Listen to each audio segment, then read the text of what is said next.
Om Swastiastu. Assalamualaikum warahmatullahi wabarakatuh. Salam sejahtera bagi kita semua.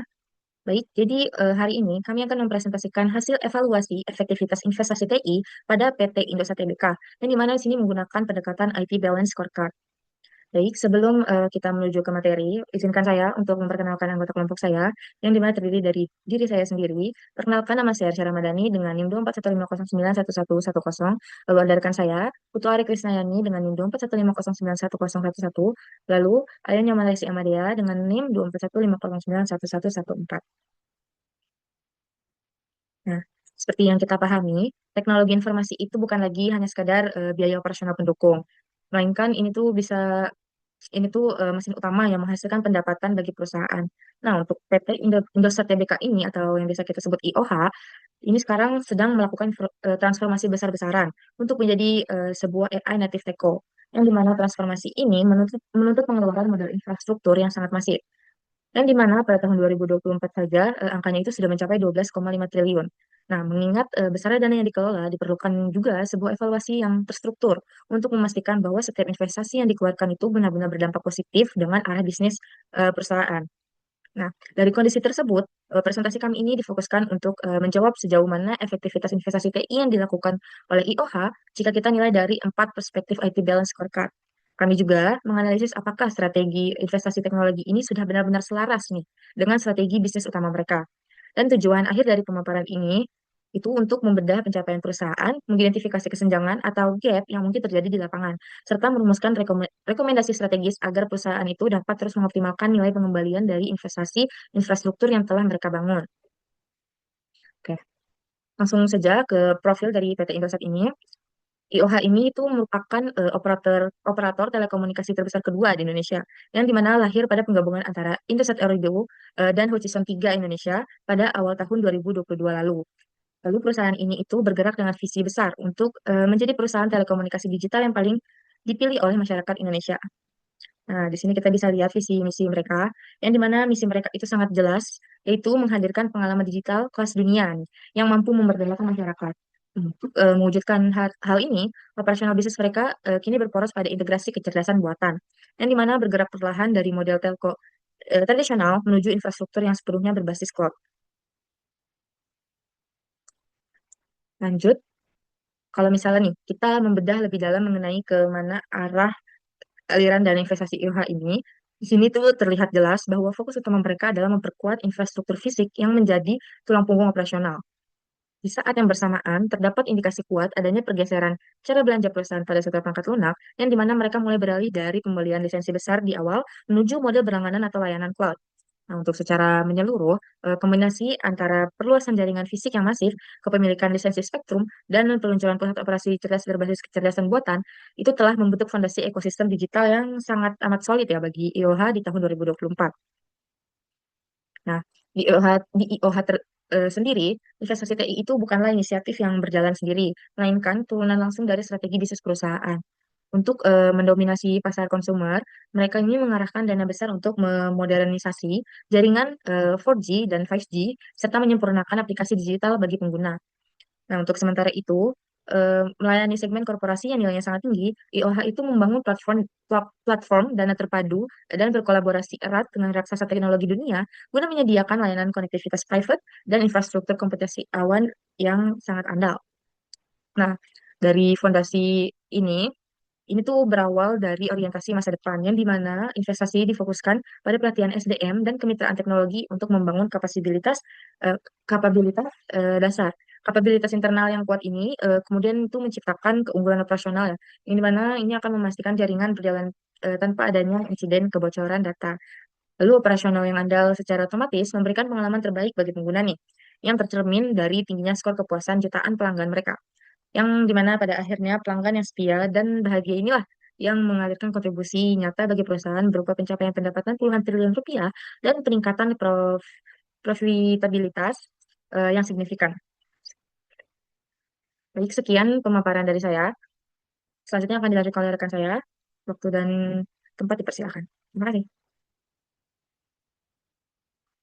Baik, selanjutnya di sini saya akan menjelaskan mengenai corporate contribution. Jadi, corporate contribution ini digunakan untuk melihat apakah investasi TI yang dilakukan oleh perusahaan itu benar-benar memberikan manfaat bagi bisnis atau tidak. Di IOH, TI itu tidak hanya dianggap sebagai biaya operasional, tetapi juga sebagai faktor penting yang membantu meningkatkan pendapatan perusahaan. Hasilnya di sini menunjukkan kinerjanya itu sangat baik. Jadi total pendapatan IOH mencapai 55,9 triliun, yaitu meningkat 9,1% dibanding tahun sebelumnya, dan berhasil melampaui target perusahaan yang besar, yaitu sebesar 8%. Dari sisi efisiensi, EBITDA, EBITDA margin itu mencapai 47,2%, yaitu naik dari 41,6% pada tahun 2022. Ini menunjukkan bahwa perusahaan itu semakin efisien dalam menjalankan operasionalnya. Di sini ada dua indikator keuntungan yang perlu kita bedakan. Yang pertama yaitu EBITDA, itu digunakan untuk mengukur efisiensi operasional perusahaan, sedangkan laba bersih itu menunjukkan keuntungan yang benar-benar diperoleh perusahaan setelah berbagai biaya diperhitungkan. Pada tahun 2024, laba bersih IOH itu mencapai 5,27 triliun, meningkat 10,4% dari tahun sebelumnya. Selain itu, segmen MIDI atau layanan untuk pelanggan korporasi juga tumbuh sangat baik, yaitu sebesar 23,4%. Layanan internet tetap bahkan meningkat hingga 57,4%. Nah, di sini menariknya, meskipun jumlah pelanggan turun 4,1%, pendapatan rata-rata per pelanggan atau ARPU justru naik hingga 6,6%. Hal ini menunjukkan bahwa IOH lebih fokus pada kualitas pelanggan daripada sekedar menambah jumlah pelanggan, sehingga setiap pelanggan memberikan nilai yang lebih besar bagi perusahaan. Baik, selanjutnya yaitu penjelasan mengenai user orientation. Jadi di sini user orientation itu digunakan untuk melihat tingkat kepuasan pengguna, baik pelanggan maupun pengguna layanan digital perusahaan. Dalam industri telekomunikasi, kepuasan pelanggan itu sangat penting karena berpengaruh langsung terhadap loyalitas pelanggan. Salah satu indikator yang digunakan adalah NPS atau Net Promoter Score, yaitu ukuran seberapa besar pelanggan bersedia merekomendasikan layanan IOH kepada orang lain. Pada tahun 2024, NPS IM3 meningkat dari 33 pada kuartal pertama menjadi 42 pada kuartal keempat. Sementara itu, NPS 3 mengalami peningkatan yang lebih besar, yaitu dari 29 menjadi 43. Bahkan pada akhir tahun, nilai NPS 3 sudah setara dengan IM3, yaitu menunjukkan adanya peningkatan kualitas layanan dan pengalaman pengguna yang cukup signifikan. Tingkat kepuasan pelanggan yang diukur melalui CSAT atau Customer Satisfaction Score juga menunjukkan hasil yang baik, yaitu nilai CSAT IM3 menunjukkan 85,1 dan TRI 85,2. Keduanya berada di atas standar industri yang besar, yaitu 84. Dari sisi layanan digital, jumlah pengguna aktif bulanan atau MAU aplikasi My M3 dan Bima Plus mencapai 50,9 juta pengguna, melampaui target yang ditetapkan yaitu sebesar 50 juta pengguna. Artinya, lebih dari setengah pelanggan aktif IOH itu sudah memanfaatkan aplikasi digital perusahaan untuk mengakses berbagai layanan. Selain itu, peluncuran fitur Bima Plus agnostik juga memungkinkan masyarakat yang bukan pelanggan IOH untuk menggunakan aplikasi tersebut, sehingga jangkauan layanan digital perusahaan itu menjadi lebih luas. Selanjutnya di sini yaitu pembahasan mengenai dashboard.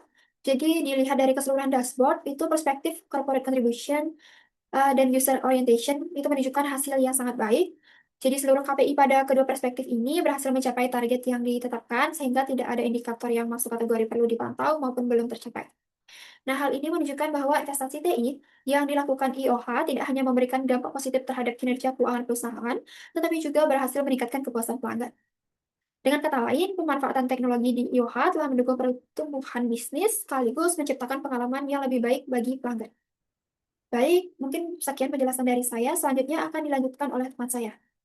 Selanjutnya ada perspektif operational excellence, di mana di sini kita melihat dari jaringan ataupun sesuatu yang telah dirancang oleh perusahaan Indosat, itu kita cek dan apakah dia sudah berjalan dengan baik, aman, atau dan efisien ke khususnya ke mesin-mesin dalam perusahaan tersebut seperti jaringan, sistem keamanan, dan juga proyek TI yang sedang bekerja. Network quality score-nya alias kualitas dari internetnya sendiri itu mencapai 80,2/100 yang artinya itu sangat bagus dari kebanyakan jaringan internet lainnya. Kemudian yang kedua ada insiden kebocoran data di mana di sini insidennya ada 0 yang artinya selama ini sampai 2024 terakhir menurut laporan itu tidak ada kejadian seperti kebocoran data para pengguna yang menggunakan jaringan ini, terutama Indosat ini.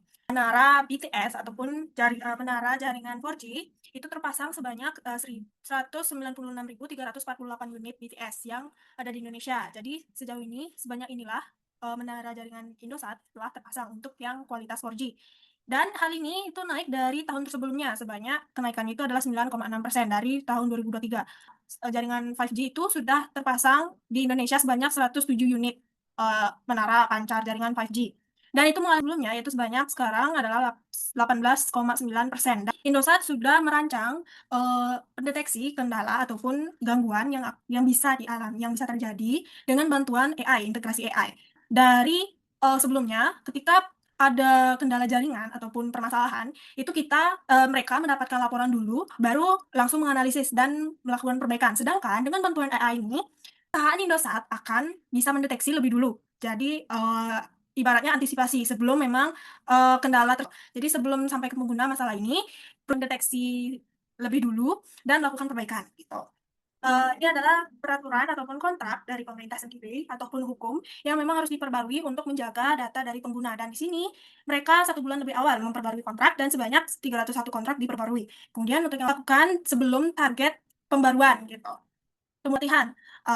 Jadi sekarang itu total jam pelatihan secara rata-rata itu 81.174 jam per totalnya.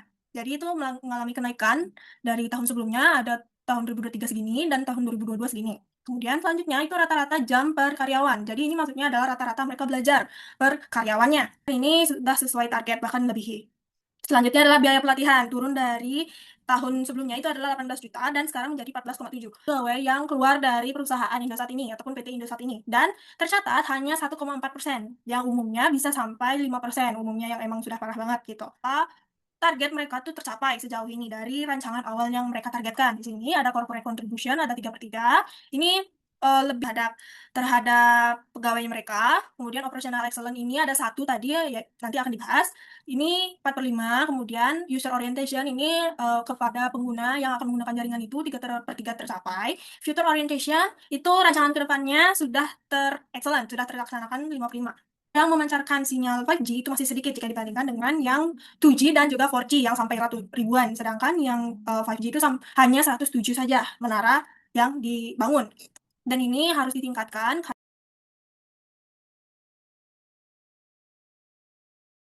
Tapi walaupun mengalami penurunan pengguna, itu pengguna lainnya malah justru menaikkan ya, seperti lebih banyak membeli paket-paket dan juga membeli jaringan ini lebih lagi. Mereka nge-spend money lebih lagi dibandingkan yang sebelum-sebelumnya. Otomatis itu tidak terlalu berpengaruh. Makanya di sini resikonya adalah sedang. Dengan melakukan pengurangan pembelian software, itu adalah justru perusahaan ke depannya untuk jangka panjang malahan akan mengalami kerugian karena tidak misalkan mengecek softwarenya, tidak membeli software dengan keamanan ataupun kualitas yang terbaru. Ketika melakukan ataupun memasang arsitektur, itu datanya seperti misalkan pegawai mengalami kendala kah ataupun ada kepuasan kah di bagian mananya, itu tidak ada pelaporannya. Itu ada rekomendasi perbaikannya, di mana untuk yang pertama lanjut dan juga alangkah baiknya diperbesar skala pemasangannya. Pemasangan dari alat pemancar untuk jaringan 5G dan juga disarankan fokusnya itu adalah terutama untuk kota-kota besar ya seperti di Jakarta yang padat penduduk dan banyak perusahaan besar di sana, kemudian kawasan industri. Karena kan masa pelatihan mereka agar pengetahuan mereka tentang arsitektur yang baru dipasang ataupun baru digunakan itu menjadi lebih matang lagi dan ini maksudnya adalah perluas lagi untuk mencari pelanggannya karena tadi mengalami penurunan bukan berarti di masa depan ataupun masa mendatang itu angkanya tetap segitu, bahkan bisa juga kemungkinan terburuknya mengalami penurunan. Jadi alangkah baiknya untuk melakukan antisipasi KPI ataupun aturan kepuasan ataupun data seberapa mereka puas dan lain-lain. Seperti contohnya DES, waktu resolusi tiket itu gimana, skor kepuasan juga gimana. Oke. Dan itu saja. Di sini penutup dari keempat perspektif yang dievaluasi. Dari data tersebut menunjukkan kinerja terkuat ada di corporate contribution gitu. Dan secara keseluruhan investasi TI ini layak untuk dilanjutkan dan bahkan diperbesar lagi ya untuk mendapatkan pendapatan lebih jauh lagi gitu. Agar kedepannya Indosat menjadi PT yang semakin maju dan juga makin banyak digunakan oleh orang-orang di luar sana, terutama perusahaan-perusahaan yang memang menggunakan jaringan. Oke, sekian yang bisa kami sampaikan. Sekian dan juga terima kasih.